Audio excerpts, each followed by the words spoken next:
Only knee replacement అంటే total నీ మొత్తం రీప్లేస్మెంట్ ఒకటే తీసేస్తారా? చేస్తారు అవును, అనుకుంటారు. అవును. మొత్తం తీయడం ఏమి ఉండదు. బేసిక్ గా పార్షల్ నీ రీప్లేస్మెంట్ అంటే ఏం లేదు. దీనిలో నేను రోబోటిక్స్ చేస్తా ఏమైనా కాబట్టి చూపిస్తారా సరే? Yes. So partial knee replacement లో ఏమవుతుంది అంటే, ఇది మోకాలు కదా సార్. సో ఈ మోకాల్లో పార్షల్ నీలో ఏమవుతుంది అంటే, ఓన్లీ ఈ భాగం ఆఫ్ ద ఒక భాగం మాత్రమే అరుగుదల ఉంటది. అండ్ మిగతా అంతా బాగుంటది. సో 80% ఆఫ్ ద జాయింట్ బాగుంటది. ఆ 20% ఏదైతే అరిగిపోయిందో దాని వల్లే నొప్పి వస్తుంది. సో అలాంటి వాళ్ళకి రోబోటిక్స్ యూస్ చేసి మనము ఓన్లీ ఈ భాగం పార్షల్ రీప్లేస్మెంట్. సో ఓన్లీ ఈ భాగం ఒక్కటే మార్చాం. 80% ఆఫ్ ద జాయింట్ నార్మల్ ఉంటది, ఇంకేం టచ్ చేయం. సో వీళ్ళకి ఏంటి అడ్వాంటేజ్ అంటే, డే 1 నుంచి ఫుల్ కాన్ఫిడెంట్ గా అక్యూరసీ తోటి నడుస్తారు. అంటే నాకు ఏం అవ్వలేదు అన్న దాంట్లోనే ఉంటారు వాళ్ళు. ఎందుకు అంటే 80% ఆఫ్ ద జాయింట్ నార్మల్ ఉంది వాళ్ళకి. సో మనం కొత్తగా చేసినా కూడా ఏం తెలియదు. బట్ టోటల్ నీ రీప్లేస్మెంట్ ఏమవుతుంది అంటే, ఈ భాగము మోకాలు చిప్ప కూడా అరిగిపోతుంది. సో ఇలాంటి వాళ్ళకి టోటల్ నీ రీప్లేస్మెంట్ అంటే, చాలా మందికి వచ్చే డౌట్ ఏంటంటే, టోటల్ నీ రీప్లేస్మెంట్ లో ఈ భాగం కట్ చేసి కొత్తది వేస్తారు అనుకుంటారు. అలా ఏమి ఉండదండి.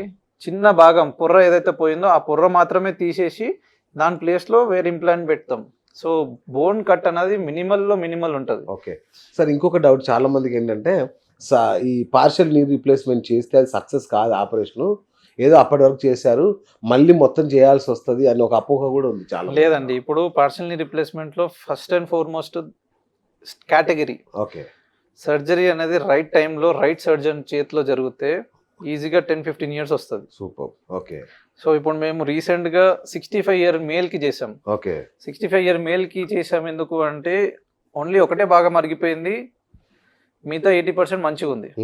సో అతను చాలా హ్యాపీగా ఉన్నాడు. 45 years వాళ్ళకి టోటల్ నీ రీప్లేస్మెంట్ చేసిన వాళ్ళు కూడా ఉన్నారు. అది ఎందుకు చేసాము, వాళ్ళకి కీలవాతం అంటే రుమటైడ్ ఆర్థరైటిస్ ఒక వ్యాధి. దాంట్లో ఏంటంటే బోన్ కార్టిలేజ్ ని తినేస్తుంది. సో వీళ్ళకి ఏంటి, వీళ్ళు మెడిసిన్ సరిగా తీసుకోకపోతే అది ఫాస్ట్ గా తినేసి అరుగుదల అనేది తొందరగా వస్తుంది. సో యూజువల్ గా 45 years లో మనం టోటల్ నీ రీప్లేస్మెంట్ చాలా తక్కువ మందికి చేస్తాం. సో వీళ్ళకి కీలవాతం కానీ లేదంటే ఏమన్నా దీనికి కూడా ఏజ్ ఉంటుందా సార్? పార్షల్ చేయడానికి ఒక ఏజ్, టోటల్ అదే చెప్తున్నా, దానికోసం ఈ డిఫరెన్స్ చెప్తున్నా. అలా ఏం ఉండదు. సో మేము 45 లో యూజువల్ గా పార్షల్ నీ రీప్లేస్మెంట్ చేయొచ్చు అని అనుకుంటాము. బట్ మేము 65 లో కూడా చేసాం. సో 45 లో యూజువల్ నీ రీప్లేస్మెంట్ అవసరం పడదు.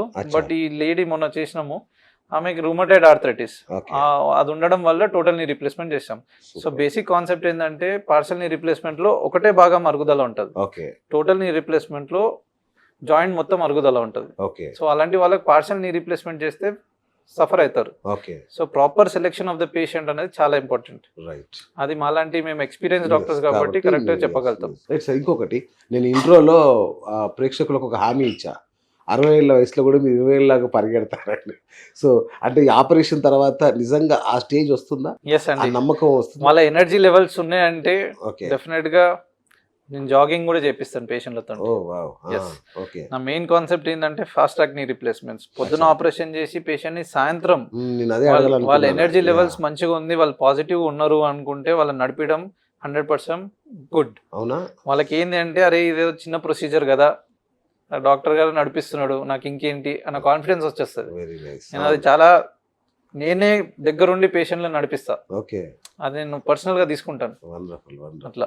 ఇంకొకటి సార్, ఇంకొక చాలా మందికి డౌట్ ఏంటంటే, మనకు గ్రామాల్లో ఏంటంటే ఇండియన్ టాయిలెట్ అనేది చాలా కామన్.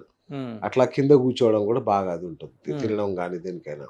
సో ఈ ఆపరేషన్స్ తర్వాత, ఈ నీ రీప్లేస్మెంట్ తర్వాత మళ్ళీ ఇండియన్ టాయిలెట్ లో కూర్చునే అవకాశం దొరుకుతుందా వాళ్ళకి? చాలా మంచి ప్రశ్న అండి. చాలా మంది ఉమెన్స్ ఎస్పెషల్లీ విలేజ్ ఏరియాస్ నుంచి వచ్చే వాళ్ళు అడిగే ప్రశ్న ఇది. అది చేయొచ్చు, బట్ చేస్తే ఏంటి అంటే, మనము ఆ 2 స్టీల్ మధ్యలో ఒక ప్లాస్టిక్ పెడతాం, దాని కూడా ఒక లైఫ్ ఉంటుంది. సో దాన్ని మనం 18 to 20 years వస్తుంది అంటాం. ప్రాపర్ సర్జరీ ప్రాపర్ హ్యాండ్స్ లో చేస్తే 18 to 20 years ఈజీగా వస్తుంది. బట్ ఇండియన్ వాష్రూమ్ లో కూర్చోడనప్పుడు మోకాలు అనేది ఎక్కువ బెండ్ చేయాలి. ఆ ఎక్కువ బెండ్ చేసినప్పుడు ఈ పోస్టీరియర్ లిప్ దగ్గర ఎక్కువ స్ట్రెస్ పడుతుంది. దాంతో అరుగుదల దాని కూడా వేర్ అండ్ టేర్ అయిపోతుంది. సో అది మళ్ళీ లైఫ్ అనేది ఒక 10 years 12 years కి పడిపోవచ్చు. సో దానికోసం యూజువల్ గా అవాయిడ్ చేస్తాం. బట్ అప్పుడప్పుడు మీరు టెంపుల్స్ కి వెళ్ళి కూర్చోవచ్చు అంటే కూర్చోమని చెప్తాను నేను. కింద కూర్చోవచ్చు, బట్ రెగ్యులర్ గా చేయొద్దనే చెప్తాం. దాని లాంగివిటీ అనేది పెరుగుతుంది.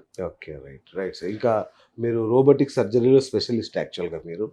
సో అయితే చాలా మందికి ఒక డౌట్ ఏంటంటే, ఈ రోబోటిక్ సర్జరీ అనగానే డాక్టర్ గారు ఉండరేమో, రోబోట్స్ వచ్చి చేస్తాయేమో అనుకుని, అంటే ఇది చాలా సిల్లీ క్వశ్చనే కావచ్చు, అవునా అంటే కొంచెం ఇంకా గ్రామాల్లో ఉండే వాళ్ళకి కూడా అవగాహన రావాలని ఈ ప్రశ్న అడుగుతున్నాను.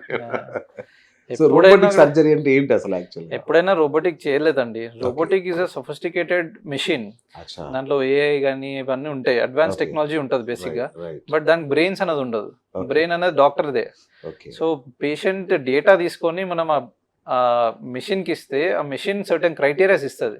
ఈ పేషెంట్ కి ఈ పలానా పొజిషన్ ఉంది, నువ్వు ఇలా పెడితే బెటర్ అని ఒక సూచన ఇస్తుంది. ఆ సజెషన్ మాత్రమే ఇస్తుంది. దాన్ని కూడా మనము డిసైడ్ చేసుకోవాలి. సో ఆపరేషన్ టేబుల్ దగ్గర మీరు ఉంటారు 100% మేమే చేయాలి. అదే అంటున్నా, డేటా కూడా మేమే ఇవ్వాలి దానికి. మీరు ఎక్కడో ఇంట్లో కూర్చొని మార్చేసి అంటే అది మారుస్తుంది బహుసారి వస్తుందేమో ఫ్యూచర్ లో, కానీ అవునా ఎంతైనా కూడా ఆపరేషన్ అయితే మేమే కట్ చేయాలి, మేమే ఓపెన్ చేయాలి, మేమే తీయాలి, దాని దగ్గర తీసుకోపోవాలి, ఇవన్నీ ఉంటాయి.